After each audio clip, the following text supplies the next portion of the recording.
अस्सलाम वालेकुम दोस्तों, मैं उम्मीद करती हूँ आप लोग दुनिया के किसी भी खित्ते में इस चैनल को देख रहे हों। इंशाल्लाह खैरियत से होंगे।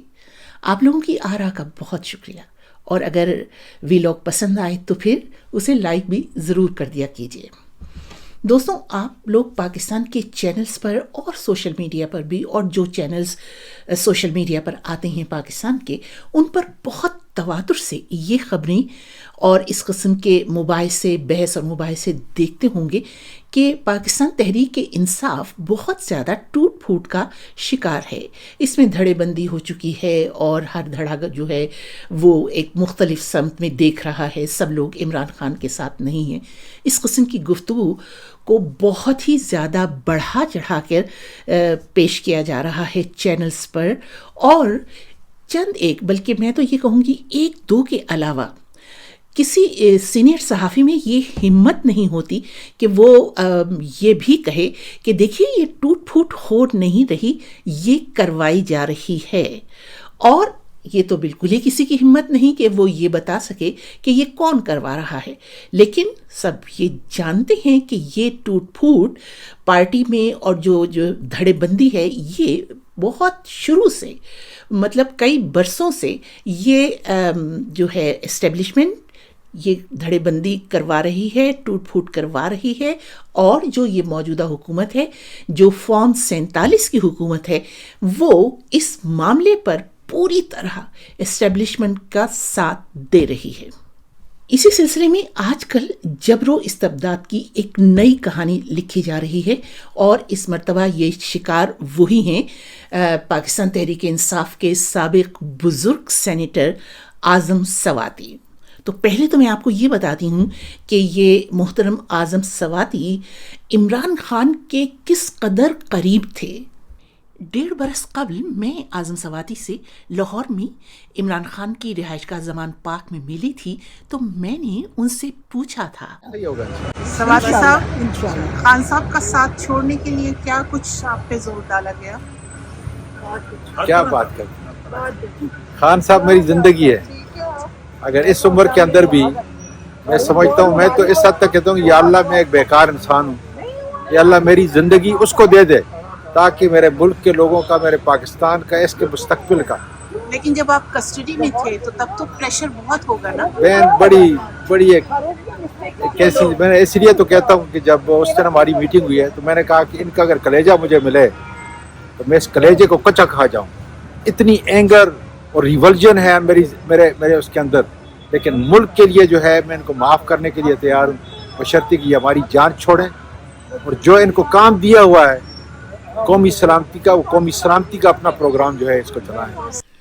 लेकिन आजकल एक बार फिर जर्नैलों ने उन पर अपनी गिरफ्त मजबूत कर ली है। क्यों और कैसे, इस पर अभी आगे चलकर बात करती हूँ। लेकिन उन्हें ख़ास तौर से इमरान खान से मिलने जेल में भेजा गया, जबकि कई लोगों को नहीं जाने दिया गया, उनकी बहनों को नहीं मिलने दिया गया, और जो पार्टी के सेक्रेटरी जनरल हैं सलमान अकरम राजा, उन्हें नहीं मिलने दिया गया। लेकिन ये अंदर चले गए इमरान खान से मुलाकात करने के लिए। तो ये तो खैर अब सबको ही मालूम है कि वहाँ जेल में जो कर्नल साहब बैठे हैं, वो जिसे चाहते हैं अंदर बुला लें, और जिसे नहीं चाहते वो बाहर बेशक बैठा हुआ घंटों इंतज़ार करता रहे, लेकिन उसे मिलने की इजाज़त नहीं मिलती है।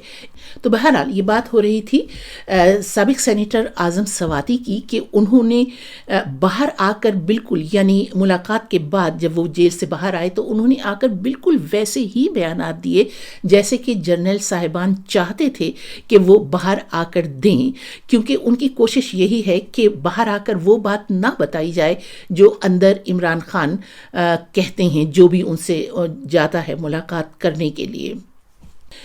आज़म सवाती की जो साख है उसे इस कदर नुकसान पहुंचा है क्योंकि वो उनकी बात पर कोई यकीन नहीं कर रहा, और वो बेचारे कभी कुरान पर हाथ रखकर, एक बुज़ुर्ग सियासतदान कुरान पर हाथ रखकर कस्में खाते हैं कि नहीं, जो कुछ मैं ये कह रहा हूँ वो बिल्कुल सही है। इस बात का दुख बहुत ज़्यादा है कि ये जो बुज़ुर्ग रहनुमा हैं, इन्होंने पीटीआई के लिए बहुत ज़्यादा मसाइब اور مشکلیں جھیلی ہیں. ان کو ان کی بیوی کے سامنے برہنہ کر کے ان کی مار پیٹ کی گئی، زد و کوب کیا گیا، اور پھر یہ ہوا کہ اعظم سواتی اور ان کی اہلیہ کوئٹہ میں کسی ریسٹ ہاؤس میں جا کر ٹھہرے تو وہاں ان کی خوابگاہ میں یعنی ان کے بیڈ روم میں خفیہ کیمرہ لگا دیا گیا، اور جو میاں بیوی کے بالکل پرائیویٹ جنسی لمحے ہوتے ہیں اس کی ویڈیو بنا کر سوشل میڈیا پر جاری کی گئی، خود ان کی بیوی اور ان کے بچوں کو بھیجی گئی. یہ سب کچھ بتاتے ہوئے ایک بزرگ چینل پر پھوٹ پھوٹ کے رو پڑا. یہ دیکھیے ان کی ویڈیو. پھر سسکیوں میں بولتی رہی کہ ڈیڈی یہ کسی اور کی نہیں ہے،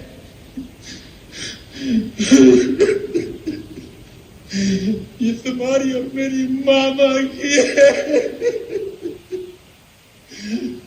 جب آپ کوئٹہ گئے تھے یہ اس کی ویڈیو ہے. میری بیوی جو ایک محفوظ جگہ پہ ملک چھوڑ کے چلی چکی، یہ میری آخرت سنایا. میری پوتیاں جن کو میں نے امریکہ میں پیدا ہوئی یہاں پہ لے کے آیا، ملک کے باسیوں سنو، تو آج اپنے دادا کے اس ملک سے جو قائد اعظم نے بنایا تھا ان کو مجبور کیا گیا، جس طرح بہت سارے لوگوں کو، کہ وہ ملک چھوڑ کے چلی جائے. لیکن ان برے ترین حالات میں بھی اعظم سواتی نے تحریک انصاف سے علیحدگی اختیار نہیں کی اور عمران خان کو نہیں چھوڑا. لیکن آج کل پھر اگر وہ جرنیلوں کے کہنے پر اسی قسم کے بیانات دے رہے ہیں جیسے کہ وہ کہلوانا چاہتے ہیں تو سمجھ جائیے کہ جبر کی اور استبداد کی اور بربریت کی کوئی ایسی ہی کہانی پیچھے چل رہی ہوگی کہ اعظم سواتی بالکل مجبور ہو گئے. اعظم سواتی ان کی جو اہلیہ ہیں یعنی کہ ماں باپ خود تو بہت سی مشکلات برداشت کر لیتے ہیں، لیکن جب ان کے بچوں پر کوئی مصیبت آتی ہے تو وہ ان لوگ سے برداشت نہیں ہو پاتی. اس کی ایک مثال آپ لوگوں کو یاد ہی ہوگا پی ٹی آئی کی یعنی تحریک انصاف کی سابق وزیر شیریں مزاری کی ہے. وہ 5 مرتبہ ان کو کھینچ کر گھسیٹ کر جیلوں میں ڈالا گیا، لیکن جب بھی وہ باہر آتی تھیں ان کو ضمانت مل جاتی تھی کیونکہ انہوں نے کوئی جرم نہیں کیا تھا، صرف ان کو تنگ کرنے کے لیے، پریشان کرنے کے لیے، پارٹی چھڑوانے کے لیے یہ کیا جا رہا تھا. تو وہ جب باہر آتی تھیں تو وہ یہ بیان نہیں دیتی تھیں کہ میں تحریک انصاف سے علیحدگی اختیار کر رہی ہوں.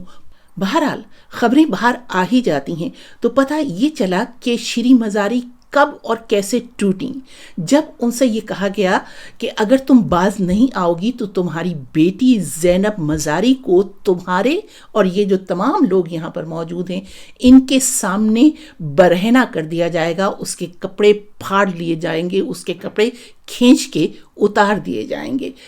ظاہر ہے کہ وہ بغیر کسی جرم کے قید تو سہ رہی تھیں لیکن یہ برداشت نہ کر سکیں کہ ان کی بیٹی کی اس طرح سے سر عام عزت اتاری جائے. 5ویں مرتبہ جب وہ اسی طرح ضمانت کروا کے باہر نکلیں تو انہوں نے باہر آ کر پریس کانفرنس کی اور کہا کہ میں سیاست ہی چھوڑ رہی ہوں، میں تحریک انصاف کو ہی نہیں بلکہ میں سیاست ہی چھوڑ رہی ہوں. اور آپ لوگ جانتے ہیں کہ وہ سیاست سے الگ ہو چکی ہیں. شیریں مزاری ایک مڈل کلاس پروفیشنل خاتون تھیں. اسی طرح سے جو تحریک انصاف ہے وہ مڈل کلاس نوجوانوں اور پروفیشنل لوگوں پر مشتمل ایک جماعت تھی اور اس میں بہت سے ایسے نئے پروفیشنل چہرے سامنے آئے تھے جن میں بینکرز بھی تھے، جن میں اور بھی بہت لوگ تھے جو پہلے سے اس طرح سے ان کی کوئی سیاسی بیک گراؤنڈ نہیں تھی اور نہ وہ کسی وڈیرے زمیندار اور کسی خان یا کسی سردار کے بیٹے تھے. اس قسم کے لوگوں نے پارٹی کو جوائن کیا تھا یعنی پارٹی میں شامل ہوئے تھے.